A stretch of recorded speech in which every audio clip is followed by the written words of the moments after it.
Glória a Deus, aleluia. Vamos orar para o Senhor falar conosco nessa noite, amém? Feche seus olhos, Senhor nosso Deus. Pai, como é bom estarmos aqui.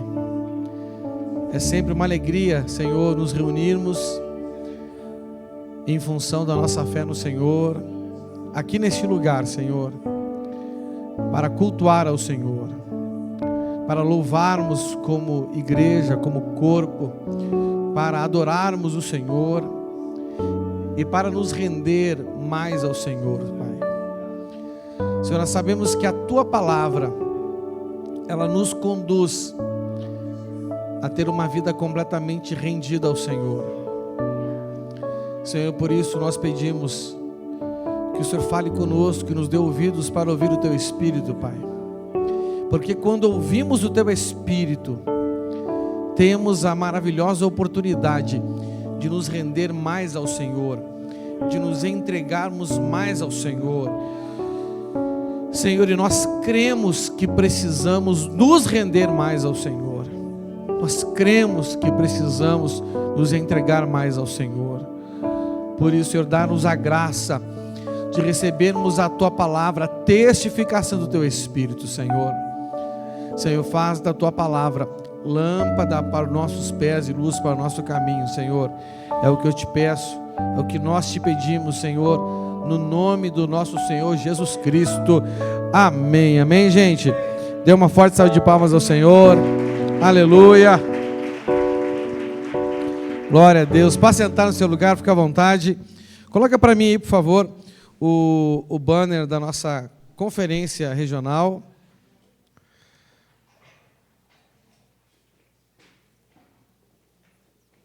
Aleluia. Irmãos, antes de pregar para vocês, eu quero fazer alguns comentários aqui sobre a nossa conferência regional, que vai se dar agora no dia 26 e 25 de agosto. Estarão ministrando conosco missionário Felipe, da Jocum. Ele é um dos professores da Universidade das Nações, e entre umas das aulas que ele dá lá é sobre cosmovisão bíblica. Amém? Ele vai ser o preletor principal da nossa conferência. Ele trará 3 momentos de pregação para a gente, na terça-feira, na sexta à noite, no sábado à tarde e no sábado à noite. Amém? Estará conosco também missionário André, superintendente do norte do Paraná, tendo sede ali em Londrina, estará conosco também. E ele trará em 2 momentos uma mensagem também poderosa de Deus para nossas vidas. Amém? Ele está orando e já me disse que Deus já falou com ele. Vai ser um momento muito especial, amém? Irmãos, essa conferência, o Senhor quer fazer algo muito poderoso na sua vida. O Senhor, Ele quer te ajudar a mudar paradigmas, para que fortalezas malignas sejam destruídas na sua vida, e você seja liberto de ideias falsas e do orgulho, amém?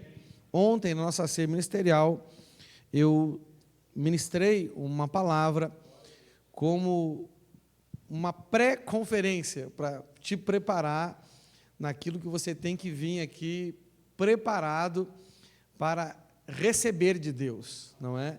Muitas pessoas não recebem o que Deus quer dar para elas porque elas não vêm preparadas, ou vêm até achando que Deus vai fazer uma coisa e Deus quer fazer outra coisa, amém? Essas conferências, elas não são simples eventos, elas são momentos proféticos na nossa vida, amém? E um momento profético, ele tem poder de mudar a sua história, beleza? E eu quero te incentivar a você pegar no YouTube, vai estar no YouTube, né? Ju, a mensagem está no YouTube? No YouTube, a mensagem de ontem, eu fiz assim uma introdução sobre cosmovisão bíblica, que é o nosso grande objetivo nessa conferência, de ajudar você a mudar a sua cosmovisão com relação a Deus, com relação à palavra de Deus, com relação à igreja, com relação à sua vida no mundo, amém? O que é uma cosmovisão? De maneira bem assim, resumida, a gente pode dizer que cosmovisão é a maneira como nós vemos e entendemos as coisas, e isso nos leva a agir e a reagir, amém? Se eu tenho a cosmovisão certa, eu vou agir e reagir da forma certa. Se eu tenho a cosmovisão errada, eu vou agir e reagir da forma errada. Cosmovisão é como a lente de um óculos. Eu uso óculos, eu vejo através da lente, mas eu não vejo a lente, né? Se eu tenho a lente certa, ou seja, a cosmovisão certa, eu vou ver melhor com óculos do que sem óculos. Então, por exemplo, se eu tiro o óculos, os irmãos assim, da quarta fileira para lá não tem olho mais, não aparece mais o olho, né? É o problema da miopia, né? Entendeu? E para ler, esse óculos é o primeiro óculos bifocal, porque para ler o meu braço começou a ficar curto, eu comecei a distanciar, daqui a pouco acabou o braço. Quase que eu comprava um pau de selfie para ler, ou eu trocava o óculos. Troquei o óculos. Então agora esse aqui é para perto e para longe. No início eu me dava umas tonturas, né? Porque, né, o negócio é meio estranho, mas agora já acostumei. Então, se eu tenho, todos nós espiritualmente, nós temos uma distorção no nosso discernimento espiritual, amém? Por quê? Porque temos uma natureza caída, temos um coração enganoso e uma língua que é um mundo de maldade. Então, nós precisamos ter uma cosmovisão bíblica para que nós possamos entender as coisas. Agora, se eu tenho a cosmovisão errada, eu vejo melhor sem ela do que com ela. O problema é que nenhum de nós não temos cosmovisão. Todos nós temos uma cosmovisão, amém? Essa cosmovisão, ela é sustentada por paradigmas. Paradigmas são padrões e modelos que vão sustentar valores e princípios equivocados da nossa mente, formando essa forma de ver as coisas, amém? Eu até contei aqui aquela, não sei se é uma história ou se é uma história, né? Da mulher que casou e o marido dela foi fazer um peixe, ela brigou com o marido dela porque ela aprendeu que para fazer o peixe tinha que cortar a cabeça e o rabo. E ele falou, não, mas eu aprendi a fazer o peixe com rabo e com cabeça e tudo. Não, mas não pode, porque não pode fazer peixe com cabeça e com rabo. E deu aquela discussão. E no final ela foi perguntar para a mãe dela por que não podia. E a mãe dela falou assim, não sei porquê, eu sei que a tua avó fazia assim. Foi perguntar para a avó dela. E a avó dela disse, é porque a gente era pobre, tinha só uma frigideira, a frigideira era pequena. Então, para caber o peixe dentro, tinha que cortar a cabeça e o rabo. E ela estava brigando, coitado do marido dela, por causa de um padrão que ela acreditava e não sabia nem o porquê. Isso é um paradigma. Amém?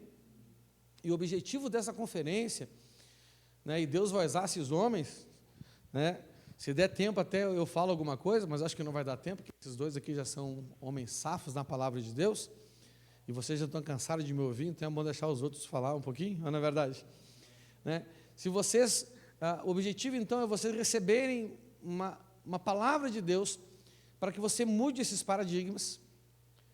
Se esses paradigmas forem mudados, as fortalezas vão ser destruídas, e as fortalezas sendo destruídas, você vai ser liberto de ideias falsas, de pensamentos equivocados, e também de todo orgulho, e a Bíblia diz que são essas coisas que nos separam do verdadeiro conhecimento de Deus. Amém? Nós vivermos com um paradigma errado, geram 3 coisas muito ruins na vida da gente. 4 coisas, desculpa, não é? A Bíblia, quando vai falar sobre crentes que têm um paradigma errado, uma cosmovisão errada na vida deles, ela usa o termo como pagãos ou como ímpios. Não são pagãos e não são ímpios, mas vivem como pagãos e como ímpios, porque não mudaram de mentalidade, amém? É que nem aquele irmãozinho que casa e continua com a mentalidade solteira, pastor Marquinhos, vai dar certo ou não vai? É por isso que muita gente dentro da igreja não consegue dar certo. Você está entendendo? Porque não consegue viver aquilo que Deus tem para ela, não é? E acaba achando que igreja não vale a pena. Como tem muita gente que acha que casamento não vale a pena. Não vale a pena ficar solteiro. Não vale a pena ir para o inferno. Não é verdade? Mas a pessoa se frustra tanto porque não consegue viver o que é bom daquilo que Deus deu para ela. Amém? Então, essa cosmovisão, ela nos leva a, primeiro, estabelecer o padrão de relacionamento errado. Amém? a base do padrão de relacionamento bíblico é o amor, não é?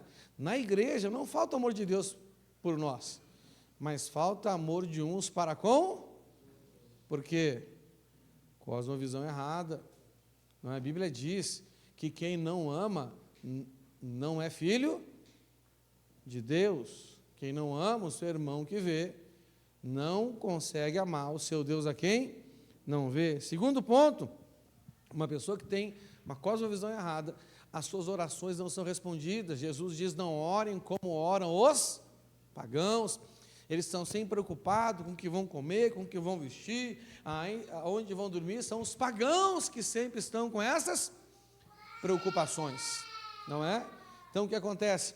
Não é? Essa pessoa acaba não tendo orações respondidas. Terceira coisa que a cosmovisão errada faz: não deixa a pessoa colocar o reino de Deus em primeiro lugar.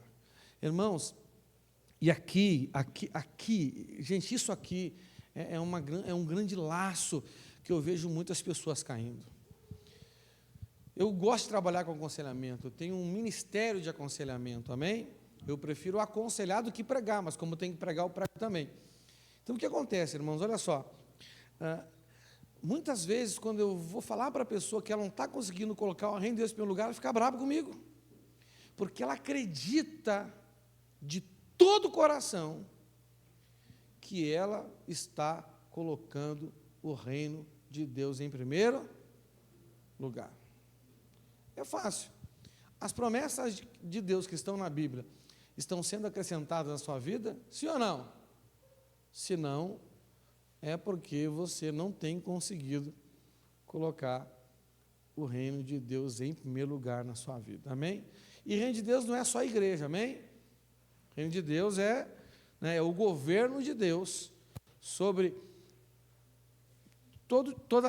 pelo menos sobre 3 esferas de autoridade que Deus quer influenciar na humanidade: a autoridade eclesiástica, a autoridade familiar e também a autoridade social, amém? Não é? Nós temos que viver debaixo dessa autoridade de Deus, porque nós somos dele, amém? E quarto, não é? A cosmovisão errada faz a gente viver. O modelo bíblico é autoridade e submissão, amém?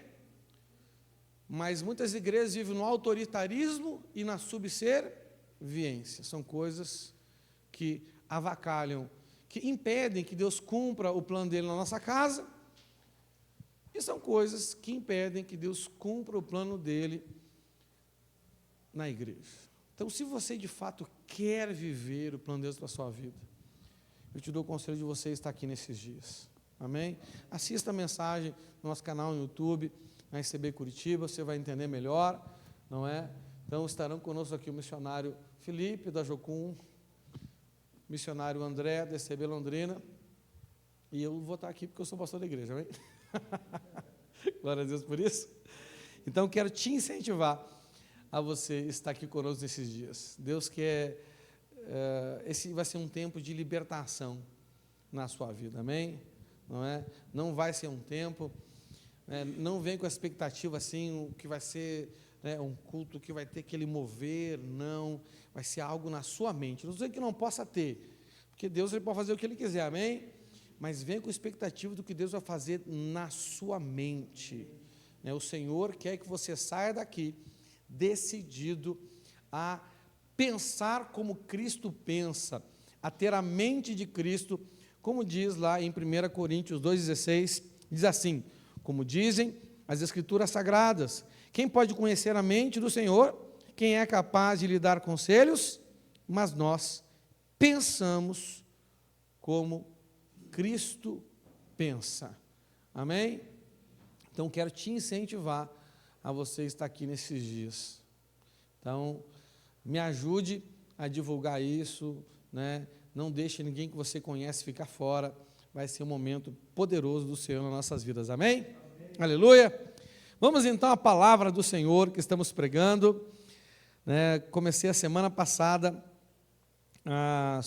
pregando um tema que vai ser uma série de estudos, E o tema é a cultura do pastoreio. Repita comigo assim, a cultura do pastoreio. Toda igreja tem um pastor, amém? Toda igreja tem um pastor.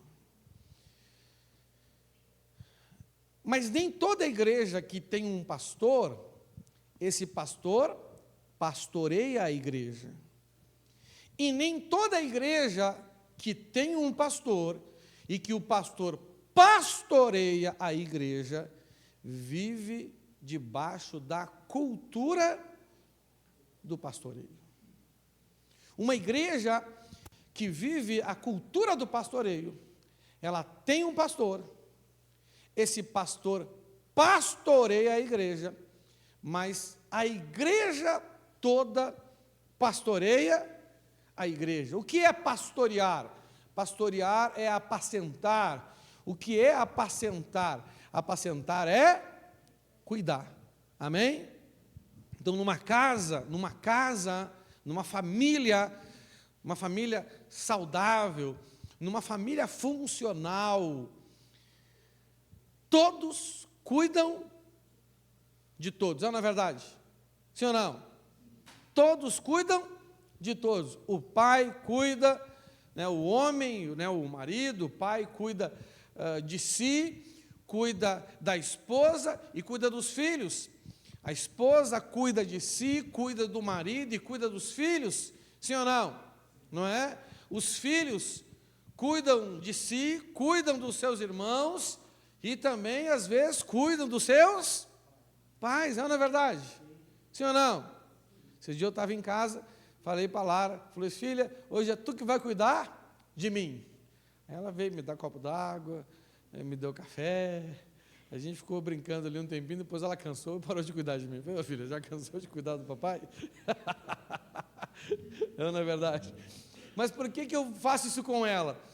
Para ensinar para ela já, desde cedo, que não é só ela que é cuidada, ela também tem que cuidar, amém? Há um princípio bíblico que é uma lei para a boa convivência e para uma vida frutífera, é que nós temos que dar de graça aquilo que de graça nós recebemos. Isso não é só na igreja. O que nós recebemos de graça na igreja, nós temos que dar de graça na igreja e em qualquer outro lugar, e o que nós recebemos de graça na nossa casa, nós temos que dar de graça na nossa casa, na igreja, em qualquer outro lugar, porque os dois lugares, eu não sei na sua história, mas os dois lugares que eu recebi alguma coisa de graça, foi na minha família, da minha mãe, do meu pai, dos meus irmãos, e foi na igreja, dos meus pastores, meus líderes e dos meus irmãos. E em nenhum outro lugar na vida, eu recebi alguma coisa de graça. Não é? Então, igreja é lugar que você recebe as coisas de graça. Na sua casa é lugar que você recebe as coisas de graça. E você também tem que dar de graça.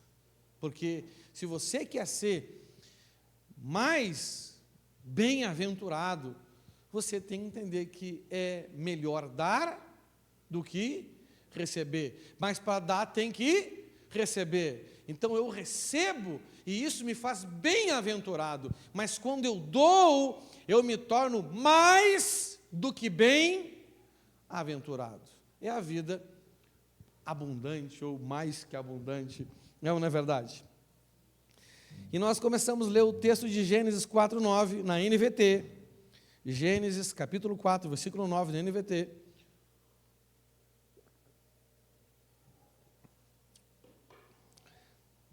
Diz assim: Então o Senhor perguntou a Caim: Onde está o seu irmão? Onde está Abel? Não sei, respondeu Caim. Por acaso sou responsável por meu irmão? Nós vemos que Caim, ele tinha uma vida reprovada por Deus. Deus amava Caim, assim como ama eu e você. Mas Deus reprovava Caim. Tanto, que não aceitou aquilo que Caim deu a Deus por meio da fé. Caim era um homem de fé. Caim era um homem, dentro do contexto assim, Religioso é homem religioso, homem piedoso. Ninguém prepara uma oferta para o Senhor se não crê um pouquinho nele, não é verdade? Né? Mas essa oferta foi rejeitada, por quê? Porque Caim, ele não vivia debaixo do cuidado, não vivia debaixo do apacentamento, não vivia debaixo do pastoreio, e porque não vivia debaixo do cuidado, ele também não se sentia responsável por ninguém. Por acaso, né, eu sou responsável por meu irmão? E muitas pessoas na igreja vivem assim hoje. Elas não se sentem responsáveis por ninguém. É eu e Deus. Imagina você que é pai. O seu filho um dia chega assim, ó pai, ó mãe, quero conversar com a senhora e com o senhor, eu quero dizer que a partir de hoje, aqui em casa, é só eu e você, não mais ninguém que vai diferença para mim. Estou nem mais aí para eles. O que você vai pensar? Rapaz, né? Onde é que tem o culto de libertação mais próximo aqui de casa? Rapaz, não pode ser demônio uma coisa dessa. Do nada assim, tu esquece todo mundo agora, não é verdade? Tem mais irmão, não tem mais primo, não tem mais nem papagaio, nem cachorro mais, só estou aqui por tua causa, pai. E a tua mãe, não quero saber mais. E o teu irmão também não quero saber mais. Só estou aqui por tua causa. Rapaz, cara, é um negócio meio estranho, né? Cara, tem muito crente que vive nessa filosofia dentro da igreja, que nem vivia Caim. Está fora do contexto do pastoreio, né? Nós vimos, né, que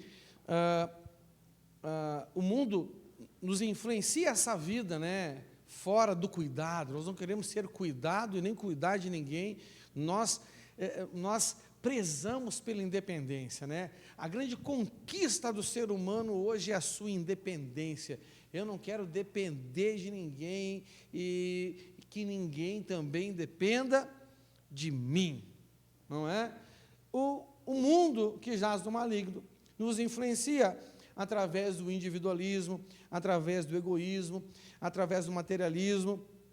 O individualismo é o que nos faz colocar em primeiro lugar ou somente aquilo que precisamos. O egoísmo é o que me faz colocar em primeiro lugar ou somente aquilo que eu quero. E o materialismo é aquilo que me faz me dedicar mais ou somente às conquistas materiais, não é? Irmão, o ser humano de hoje, dentro dessa loucura que é o mundo, ele não tem pena de sacrificar o seu tempo, a sua saúde, até a sua família, para ter as coisas materiais, para ter uma geladeira melhor, uma televisão melhor, a decoração que é dentro de casa, um carro melhor. Você está me entendendo? Sim ou não? Mas não está disposto a fazer quase nada pela sua vida espiritual. Não é? Eu já vi gente pedir folga para ir no médico, porque está com uma dor ali, uma dor aqui. Alguns até pedem folga para ir no psicólogo, o médico, né, trata do corpo, o psicólogo, né, supostamente da alma. Dificilmente alguém pede uma folga para tratar do seu espírito, não é verdade? Para fazer um aconselhamento, para discernir as questões espirituais da sua vida. Você está me entendendo? As pessoas falam assim, missionário, o senhor não tem tempo para me atender. Claro que eu tenho, meu irmão. Eu tenho de manhã, de tarde e de noite, e se for urgente, eu abro uma sessão e até de madrugada. Não, pastor, mas eu não posso de manhã, eu não posso de tarde, e eu também não posso de noite, a maioria dos dias. Então quem não tem tempo é você, eu tenho. É ou não é verdade? Né? Mas se for importante para você, você vai arrumar um tempo. Né? Não é só câncer, não é só doença no corpo que mata não, gente. As doenças do espírito, elas são a causa de todos os males na face da terra, e você não tem tempo para tratar o seu espírito. O nome disso é materialismo. E você não quer ser cuidado por ninguém, e também você não quer cuidar, e você fica aí, não é, nessa dinâmica aí, não precisa ser cuidado, eu não tenho problema. Então você está morto, só não tem problema quem morreu. Quem está vivo aí? Quem respira aí? A Bíblia diz que quem respira tem que louvar o Senhor. E eu digo que quem respira tem problema. Amém? Então, irmãos, só repassando, né, o que nós vimos, né? Aprendemos o que é pastoreio bíblico. Para você ser pastoreado, você, no mínimo, tem que estar exposto à pregação do Evangelho, ao aconselhamento pessoal e ao ensino pessoal, amém? Se você só ouve pregação, se você só ouve a minha pregação, embora eu seja pastor, você não me deixa te pastorear. Porque pregar não é pastorear, amém? Tem que ter a pregação, tem que ter o aconselhamento individual e tem que ter um ensino individual, amém? Vimos também os 2 benefícios maravilhosos do pastoreio bíblico. O primeiro é que o pastoreio bíblico é um dos 4 pilares para ter uma vida firme em Jesus, amém? O primeiro é compromisso com os cultos, o segundo é compromisso com os mandamentos, o terceiro é compromisso com o pastoreio e o quarto é compromisso com o devocional diário, com o seu relacionamento com Deus, amém? Se você não tem esses 4 compromissos, você não tem vida com Deus. Você até tem fé, tem uma religião, vem à igreja, mas você não tem vida com Deus, amém? E que o pastoreio é o caminho do amor, né? Quando eu me deixo ser pastoreado, o pastoreio, ele é o canal que Deus estabeleceu para levar até você o amor dele. Se você não se deixa pastorear, por mais que você crê que Deus te ama, volta e meia você vai ter dúvida, porque você não percebe esse amor, porque você cortou esse canal, amém? Eu experimentei na minha vida a verdade bíblica que diz que o amor de Deus constrange através da vida do meu pastor, meu pai na fé, missionário Abraão Gerson Ribeiro. O que ele fazia por mim me constrangia, e eu comecei a acreditar, rapaz, esse cara tem interesse, mas eu não tenho nada que possa ajudar ele. Esse cara de fato me ama. E quando eu descobri que ele me amava por causa que Deus me ama, isso me constrangeu. Você está me entendendo? Nunca mais consegui dizer não para Jesus. Se você ainda consegue dizer não para Jesus, é porque o amor dele ainda não te constrangeu. E não te constrangeu porque você fechou esse canal dele na sua vida. Que canal é esse? O pastoreio. Amém? E quando eu pastoreio, não é? Esse é o canal para que eu possa desenvolver amor por Deus. Que quando nós começamos a cuidar das pessoas, sabe, meu irmão, primeiro assim é uma quebradeira. Como assim, pastor? É aquela decepção, aquela tristeza, porque, meu irmão, sabe, você, né, abre mão de um monte de coisa, e disso e daquilo, e se esforça, quando a pessoa precisa, sabe, você está lá, né, aí você prepara aquela célula para o irmão ir na célula, né, pastor Marquinhos, e o irmão não vai, você pergunta, por que você não foi, irmão? Pastor, eu cheguei em casa assim, sabe, cansado, e não fui.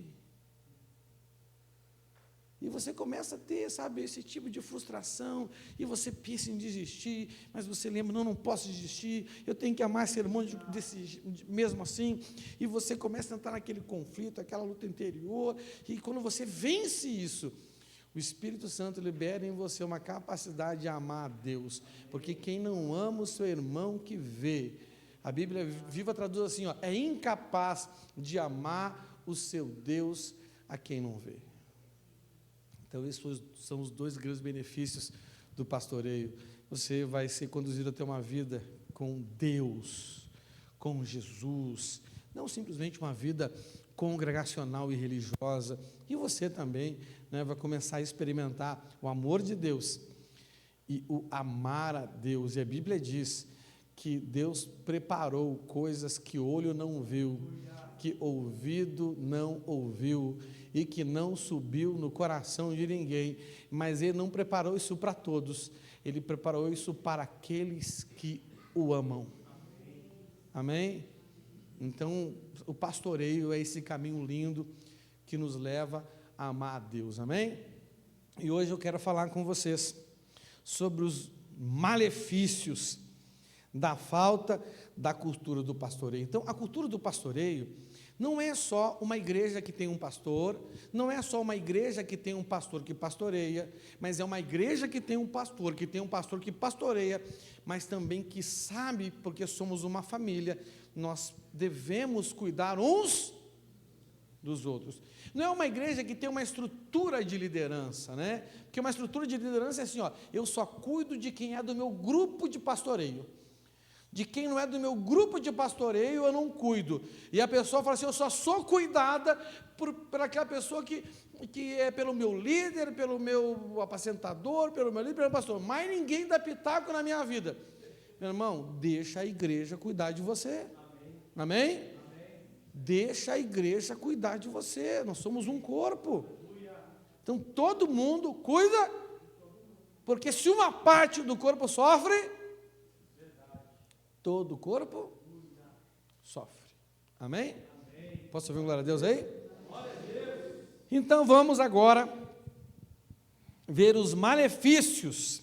Então, isso aqui é terrível. Os malefícios da falta da cultura do pastoreio. Não é? Primeiro, deixa eu achar o texto aqui.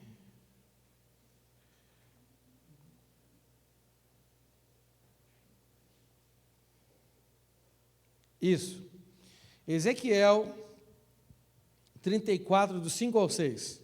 Esse texto aqui resume os principais malefícios de uma vida que não vive debaixo do pastoreio. Amém? Uma vida que não deseja ser cuidada e uma vida que não deseja cuidar. São essas três coisas aqui que acontecem. Esse texto fala dessas três coisas. Ezequiel 34, do 5 ao 6, na NVT diz assim, ó, por não terem pastor, primeiro, minhas ovelhas se espalharam.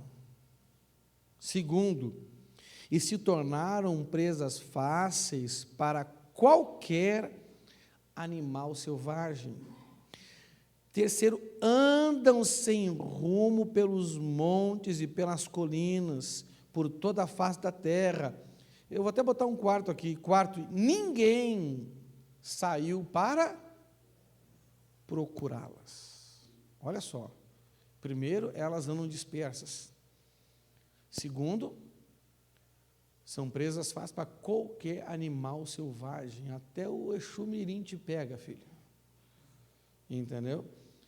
Terceiro, não tem rumo, não tem um caminho, não estão seguindo o caminho da verdade da vida que leva ao Pai. E quarto, ninguém as procura. Então, vamos lá, primeiro, né? Primeiro aqui, uma pessoa que está dispersa, né? Está espalhada, é uma pessoa, meu irmão, que não consegue, na prática, ela não consegue se sentir parte da família da fé. Ela não tem lugar. Ela é uma pessoa que anda errante. Quando Caim matou Abel, o que aconteceu com Caim? O que aconteceu com Caim? Quando Caim não aceitou o cuidado dos pais e não deu o cuidado para o irmão, Caim tomou atitudes que fizeram ele ser uma pessoa errante, andava sem rumo, se espalhou pela face da terra. Você está me entendendo? Então, essa é a primeira característica. Por que existem pessoas que nunca encontram a sua igreja? Quem gostaria de encontrar a sua igreja? Quer dizer que a sua igreja não existe. Existe só uma igreja na face da terra. E ela é a igreja de Cristo. Amém? Então, para de procurar a sua igreja, ela não existe, não é? Mas não consegue encontrar a sua congregação, a sua comunidade, o seu rebanho, e elas andam errantes de congregação em congregação, de ministério em ministério, ou estão sempre, volta e meia, são pessoas que estão com aquela questão, cara, eu não consigo me adequar, será que aqui é o lugar que Deus tem para mim? Você está me entendendo? São pessoas que não sentem bem espiritualmente em lugar nenhum. Por quê? Porque não se deixam pastorear. Né? Olha o que diz João 8, 31, 36. Jesus disse aos judeus que creram nele: vocês são verdadeiramente meus discípulos, se permanecerem fiéis aos meus ensinamentos, então conhecerão a verdade e a verdade os libertará. Mas somos descendentes de Abraão, disseram eles, nunca fomos escravos de ninguém. O que quer dizer com vocês serão libertos? Que tem gente que acha que não precisa ser pastoreado, acha que não tem problema, não é verdade? Meu irmão, a gente não precisa de pastor só que não tem problema, não. Né? E todo mundo que acha que não tem problema, já achou um. Qual é? Bom, você achar que não tem problema, é um problema. E é um baita de um problema. Não é? Cegueira, insensibilidade, orgulho, altivez, mererê. É isso aí, quase falou língua estranha, irmã aí, ó. Jesus respondeu: eu lhes digo a verdade, todo o que peca é escravo. Agora descobri um problema, pastor. Né? Só quero fazer uma ressalva aqui que eu avisei outros irmãos. Essa aqui não é a moita que Adão se escondeu porque tinha pecado, viu? Minha esposa colocou essa moita aqui, eu falei assim, rapaz, eu não pequei não para estar escondido atrás da moita.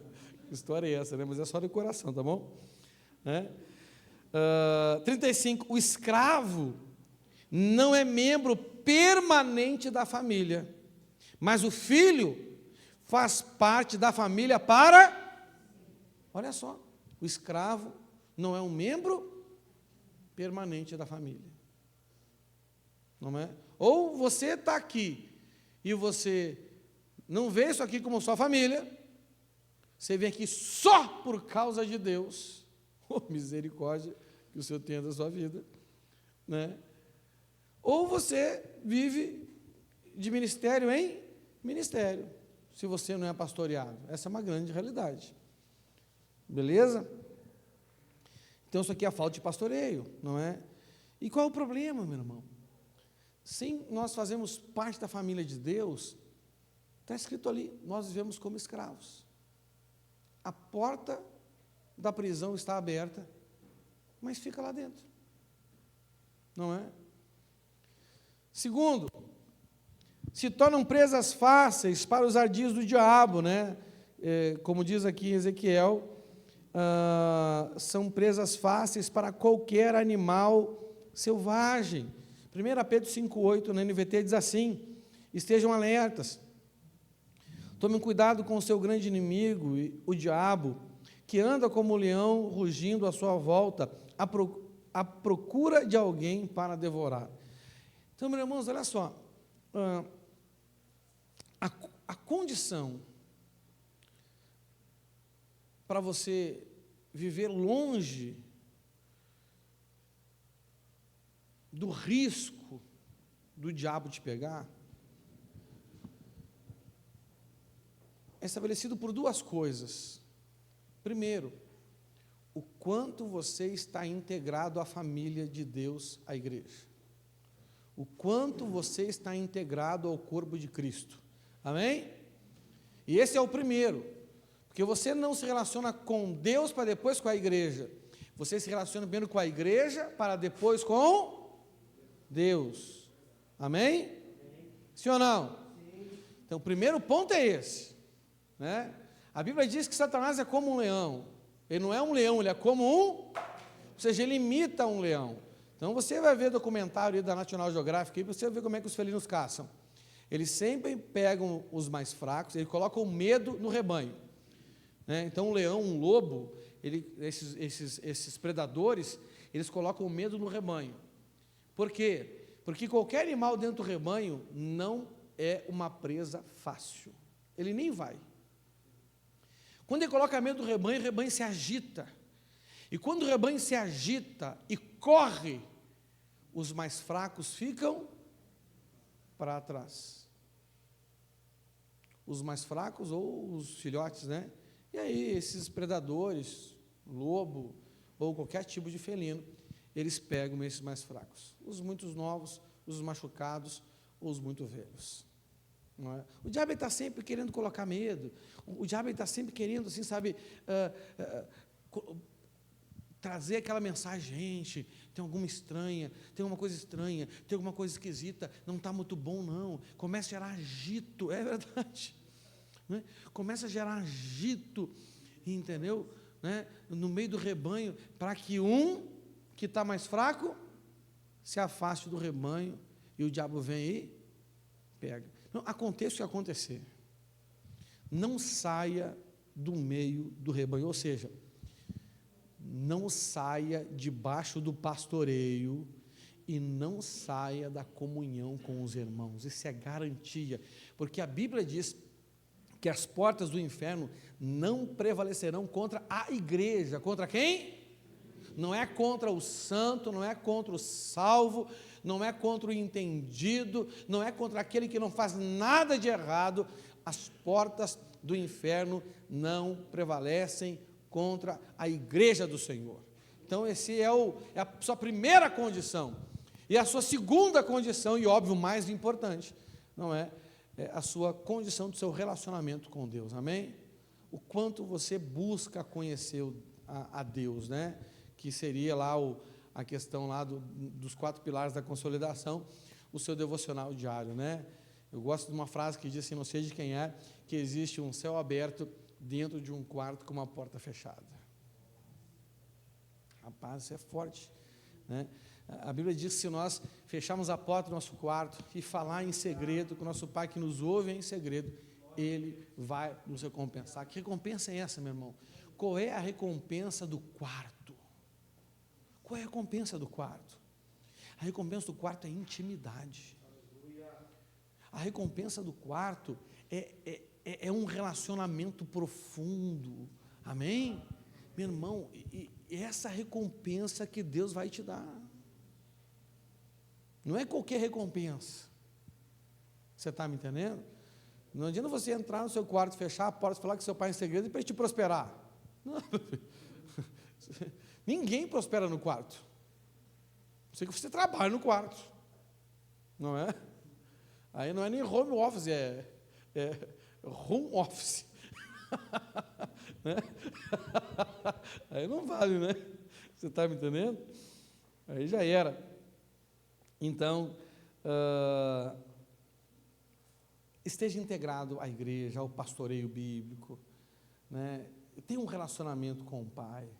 Essas 2 coisas são as únicas 2 coisas na Bíblia que te garantem que você não será uma presa de Satanás e seus demônios, que são seres malignos, ardilosos, espertos, maldosos, e estão ao derredor procurando uma oportunidade. Quando você, por algum motivo, sai do pastoreio, se afasta do rebanho, nem que seja de coração, você está me entendendo? Você nem sai dos cultos da igreja, nem sai dos grupos da igreja, mas o coração está longe. Não é verdade?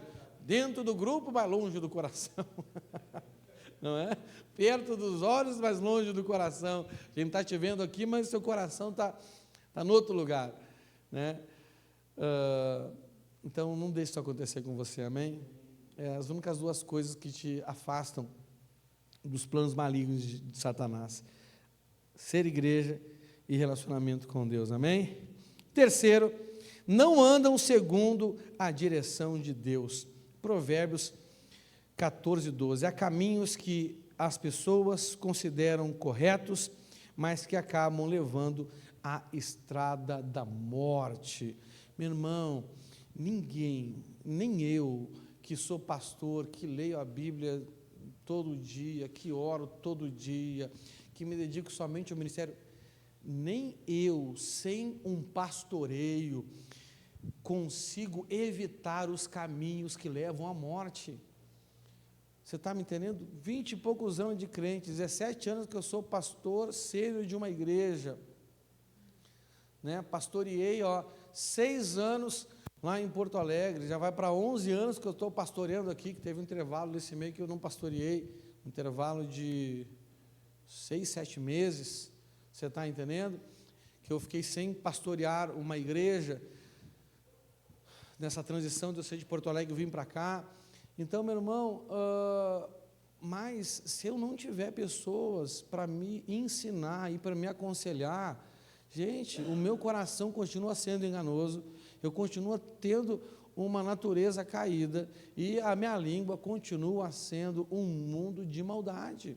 E só vai sair de mim quando eu for revestido de incorruptibilidade. Há aqui entre nós que já recebeu esse revestimento? Não, isso é só na volta de Jesus, não é verdade? Os que estiverem vivos serão glorificados, revestidos de incorruptibilidade. Os mortos receberão um corpo glorificado, um corpo novo glorificado. Você está entendendo?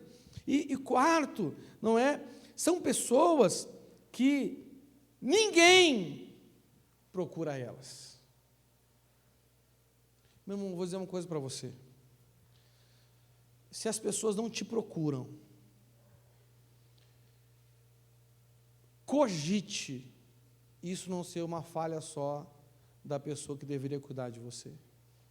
Cogite você não ser de fato uma ovelha. Cogite isso. Cogite. Meu irmão, esse dia eu estava orando e me veio uma questão na mente. Né? Eu acho que até foi o Espírito Santo que me perguntou: César, por que tu te lembra, tu sente falta de algumas pessoas e tu não sente falta de outras? Esse é um dos motivos que eu estou pregando essa mensagem aqui. Esse é um dos motivos.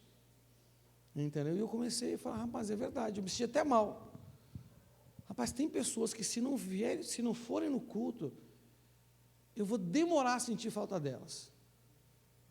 Mas tem pessoas que eu sinto falta assim, se não, na hora eu já sinto falta. Não é? Às vezes ela até veio no culto, mas eu não ouvi, eu já pergunto. Não, pastor, eu fui. Ah, tá bom. Você está me entendendo? É óbvio que eu tenho as minhas falhas, porque eu sou ser humano, que nem você. Que nem diz o pastor Dejani, comedor de feijão, né, pastor Dejani? Mas, meu irmão, são pessoas que de fato não me deixam pastoreá-las, sabia? Não tenho contato com elas. Diz que a igreja não é grande, mas diz se fosse.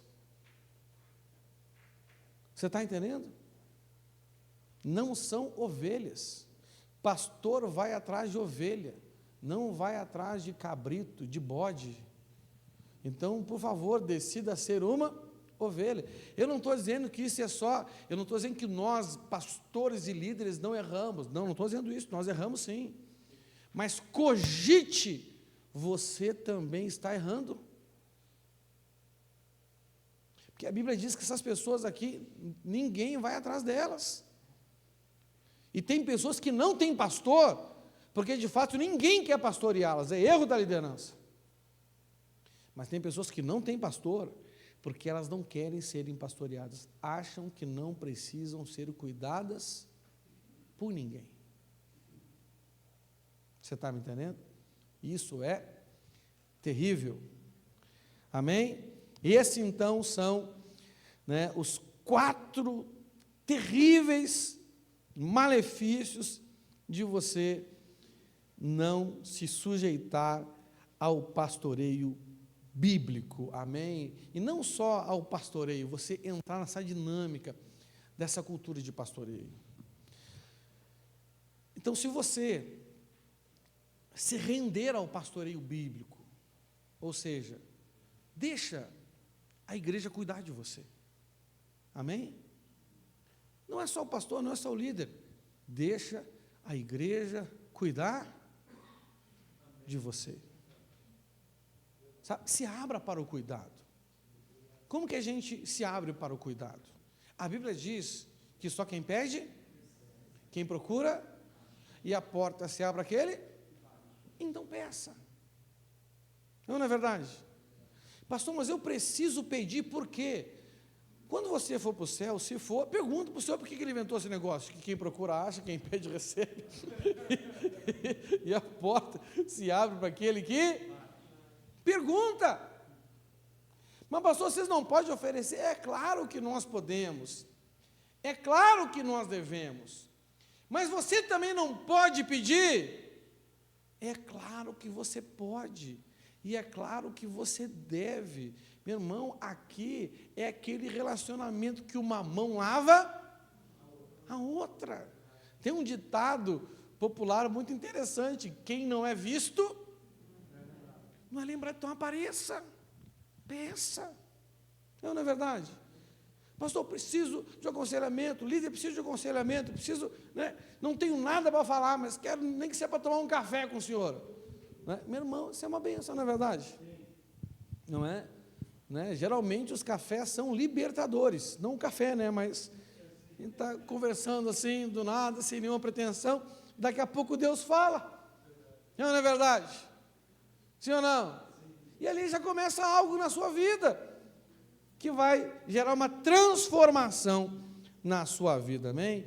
Então, meu conselho para você é: abra-se para viver debaixo dessa cultura. E lembrando, né, uma cultura é estabelecida por valores. E o que são valores?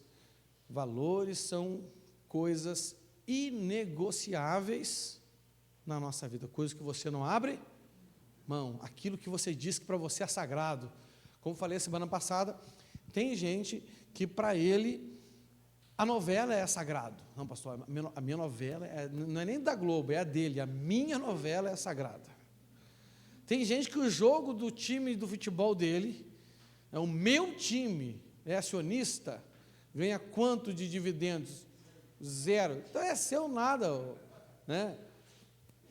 Nem sócio é, entendeu? E quando você é sócio, entendeu? Não é o time que é seu, é você que é dele. Porque ele que ganha com a sua vida, não é verdade? Você não ganha nada. Ganha só a zoeira quando o seu time perde. Então, pastor, o jogo de futebol do meu time é sagrado. Quando tiver jogo, o senhor não pode contar comigo, porque tem gente que é assim, não é verdade? Né? Não, pastor, o meu domingo é sagrado, pastor. Meu domingo é só para mim, minha família. Então, são valores inegociáveis, não é verdade? São valores inegociáveis. Isso é um valor. Agora, para você ter uma vida boa, uma cultura boa, você tem que pegar os bons valores, os bons princípios, e fazer desses bons princípios valores inegociáveis na sua vida. E ser pastoreado, cuidar e ser cuidado, deve ser um valor inegociável na nossa vida de fé. Amém? Devocional, as 4 bases da consolidação, os cultos têm que ser valores inegociáveis. Os mandamentos têm que se tornar valores inegociáveis na sua vida. O pastoreio tem que ser um valor inegociável na sua vida, amém? E o seu devocional diário tem que ser um valor inegociável na sua vida, amém? Fique de pé no seu lugar, vamos orar ao Senhor. Feche os seus olhos, curva a sua cabeça,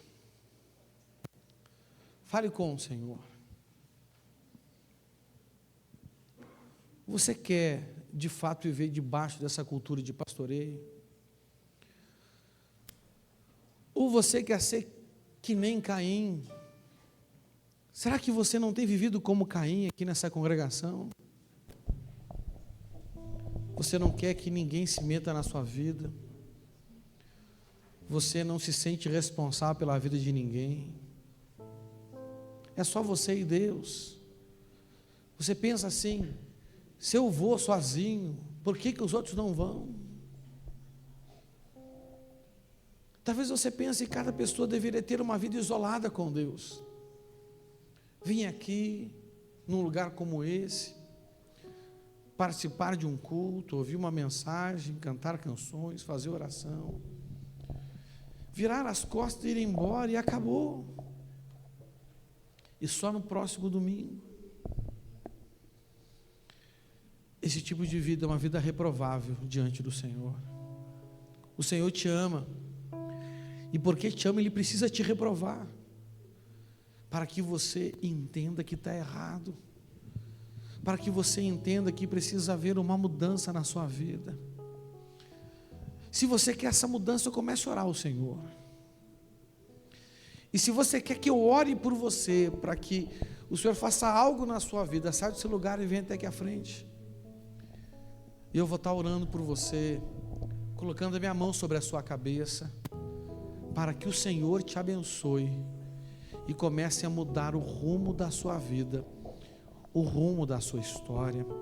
Ele tem um plano tremendo, Ele tem um plano maravilhoso para você. Mas você precisa andar no rebanho, no meio das ovelhas, sendo cuidado e cuidando. Ore ao Senhor, ore agora em nome de Jesus. Por enquanto que toca essa canção, ore a Ele. Diga para o Senhor que tipo de vida você quer viver. Você quer fazer parte do rebanho? Oh Espírito de Deus, ajuda-nos, Senhor.